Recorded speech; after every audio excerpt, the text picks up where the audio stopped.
উফ! ভালোই লাগতেছে না। কি করতে যে এই শেষ বয়সের একটা অধম বুড়োকে বিয়ে করতে গেছি, ভালোই লাগে না। এই পুরো বংশের বড়। উনার ছোট ভাই বুড়ো হয়ে গেছে, নানা দাদুদের মতো হয়ে গেছে। তার উপরে উনার বড় ভাইকে বিয়ে ভাবি, ভাবি, আমি সমস্যায় পড়ে গেছি। এই হুম, উঠেন। ভাবি, আমি কথা হলো কি, মানে আমার আমি তো ছোট, আমার আমি বড়, আর না ভুলে গেছে আমি ওরকম ছোট। আরে আপনি ছোট, সব ভুলে গেছেন। আমি ছোট, বড় ভাই তো বিয়ে করেছে তোমারে, কিন্তু আমারে বিয়ে দেয় না কেন? তুমি একটু কও ভাবি। এখনই মানে স্মৃতিশক্তিও দেখেন আপনাদের কতটা কমে গেছে। আপনি ছোট, সেটাও আপনার মনে নাই। থাকবে কিভাবে? এই যে ১০০-১৫০ বছর বয়স হইছে, মনে থাকার তো কথা না। না হলে তো আপনার বয়স ১২০ বছর, তাই না? ১২০ হয় নাই, মানে ৯০। ওই আর কি হলো একই কথা ঘুরে ফিরে। এই তো আমার জীবন তো তেজপাতা করেই ফেলছে আপনার ভাই। আপনার ভাইকে বিয়ে করে আমার জীবন শেষ, ধ্বংস হয়ে গেছে। মানে কি বলবো বলার ভাষা নাই। কিচ্ছু খুঁজে পাইতেছি না। এখন আবার আপনি বিয়ে করে আরেকটা মেয়ের জীবন ধ্বংস করবেন। কোনো দরকার নাই, ঠিক আছে? দয়া করে বিয়ে শাদির কথা আমার কাছে বলতে আসবেন না। আমার ভাল লাগে না। ওহো! ভাবি, তাহলে আমি থাকবো কি করে কন? ভাই তো বিয়ে করে আপনার নিয়ে ঘর সংসার করতেছে। আমার চেয়েও তো ভাই চুল-টুল হয়ে একবার এই দুঃখের কথা আর বইলেন না। এই দুঃখের কথা মানে আর বইলেনই না। মনে করেন আমি যে কোন দুঃখে আছি সেটা একমাত্র আমিই জানি। আপনার ভাইকে বিয়ে করে আমি কি খুব সুখে আছি নাকি? ও আপনি তো ভাবতেছেন যে আপনার ভাইকে বিয়ে করছি দেখে কত জানি সুখ, আদর, আহ্লাদ দিয়ে আমারে ভরায় ফেলতেছে।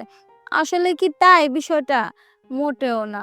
আপনার ভাইয়ের কাছে এসে আমার জীবন পুরা তেজপাতা না সরি তেজপাতারও তো ওজন আছে। বাঁশপাতা হয়ে গেছে আমার জীবন। আমি তো মানে থাকতে পারি না। ওই যে দরজা দিয়ে আমি উঁকি দিয়ে দিই আপনারে দেহি। দেখে আমার খুব ভাল লাগে। শোনেন একটা কথা বলি। ওই যে আপনার ভাই তো আমার জীবন নরক করে দিছে। আপনি আর অন্য মেয়ের জীবন ধ্বংস করতে যায়েন না। তো যে কাজ করেন। যেহেতু বিয়ে শাদী করেন নাই আর আপনি মনে হয় আপনার ভাইয়ের থেকে একটু শক্তিশালী, পাওয়ারফুল না? আমি তো বিয়ে করি নাই। আর ভাই বিয়ে করে কয়দিনই দেই যে শুকায়া গেছে। আপনার ভাই তো মনে হয় আগেও বিয়ে করছিল আরো না? আগে আরো ২ টা করেছিল। ওই জন্যই এই অবস্থা বুঝতে পারছি। ওই তো। কিচ্ছু করতে পারে না, কোনো সুখই দিতে পারে না। উঠার আগেই পড়ে যায়। একটা কাজ করেন। কি ভাবি কন, কন কি? আপনি চাইলে আমি শেষ করি আগে, হ্যাঁ, শেষ করুন। পরে আপনার মনের কথা বলেন। আপনি চাইলে কিন্তু ইয়ে হ্যাঁ, এই ইয়ে ওই অন্য মেয়ের কাছে যাওয়ার কথা না ভেবে, বিয়ে শাদীর কথা না ভেবে আমার কাছেই কিন্তু এই সময়টা নিতে পারেন। আমি আপনার ভাবি না। ভাবিদের কাছে দেবরদের অধিকার থাকে।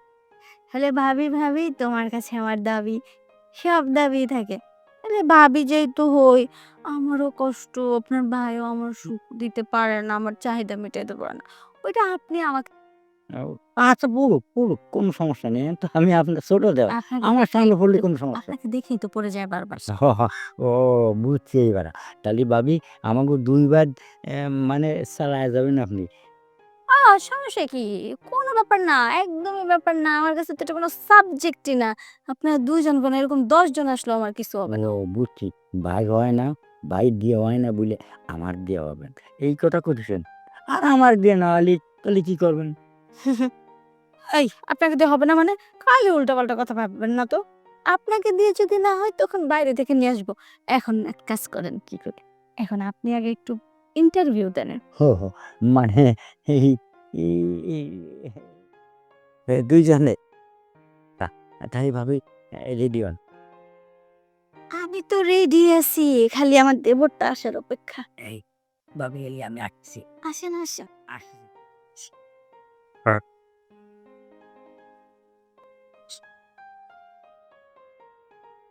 ভাবি, ভাবি ৯০ বছরের বুড়োরে আপনি ১২ বছর বানায়া দিছেন। তাই? হ। আমি জানতাম। আরে আপনার মেশিনটাও কিন্তু সেই একটা জিনিস। কিন্তু আপনার ভাইয়েরটা তো ছোট কেন? ও ভাই, মানে ও ৩ টে ৪ টে বিয়ে করেছে না? মানে আপনার এলে ৩ টে। ওই বিয়ে করে মানে ও দেয়াল আচ্ছা তুলে ঠিক আছে, ঠিক আছে সমস্যা নাই। এখন এক কাজ করেন। মেশিনটা যে ভালো করে যত্ন নেন। আরো সুন্দর করে তেল-টেল দিয়া মেশিনটা আরো শক্তিশালী করেন। যেন আরো ভালো করে আমারে আদর করতে পারেন। আচ্ছা ঠিক আছে। বাইন করে এখন কম যাবেন।